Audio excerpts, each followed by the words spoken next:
ನಮಸ್ಕಾರ ಸ್ನೇಹಿತರೆ, ಇವತ್ತು ನಾನು ಹೇಳಕ್ ಹೊರಟಿರೋದು ರಾಮಲಿಂಗೇಶ್ವರ ದೇವಸ್ಥಾನ ರಾಯಚೂರಿನಲ್ಲಿರೋದು.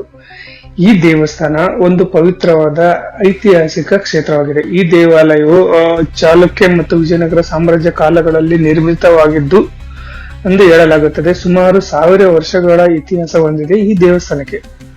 ಇಲ್ಲಿ ಶ್ರೀ ರಾಮಲಿಂಗೇಶ್ವರನಿಗೆ ಲಿಂಗ ರೂಪದಲ್ಲಿ ಪೂಜೆ ಸಲ್ಲಿಸಲಾಗುತ್ತದೆ. ದೇವಾಲಯದ ಶಿಲ್ಪಕಲೆ, ಕಲ್ಲಿನ ತೋರಣಗಳು ಮತ್ತು ಪ್ರಾಚೀನ ಗಂಟೆಗಳ ಧ್ವನಿಯು ಇಂದಿಗೂ ಭಕ್ತಿಭಾವವನ್ನು ಪ್ರತಿಬಿಂಬಿಸುತ್ತದೆ ಈ ದೇವಸ್ಥಾನ. ಇನ್ನು ಈ ದೇವಸ್ಥಾನ ನಿಮ್ಗೆ ರಾಯಚೂರು ನಗರದ ಕರ್ನಾಟಕದಲ್ಲಿದೆ. ವಿಶೇಷತೆ ಏನಂತಂದ್ರೆ ಇಲ್ಲಿನ ಪ್ರಾಚೀನ ಶಿಲ್ಪಕಲೆ ಮತ್ತು ಶಾಂತ ವಾತಾವರಣ ಐತಿಹಾಸಿಕ ಹಿನ್ನೆಲೆ ಹೊಂದಿದೆ ಈ ದೇವಸ್ಥಾನ.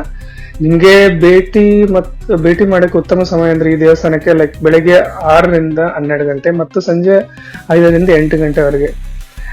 ಈ ದೇವಸ್ಥಾನಕ್ಕೆ ನೀವೇನಾದ್ರೂ ಭೇಟಿ ಕೊಡೋದಾದ್ರೆ ಸ್ವಲ್ಪ ದಯವಿಟ್ಟು ಶಿವನ ಭಕ್ತರಾದ್ರೆ ಮೊದಲು ಭೇಟಿ ಕೊಡಿ. ತುಂಬಾ ಪುರಾತನವಾದ ದೇವಸ್ಥಾನವಿದು. ಥ್ಯಾಂಕ್ ಯು, ಧನ್ಯವಾದಗಳು.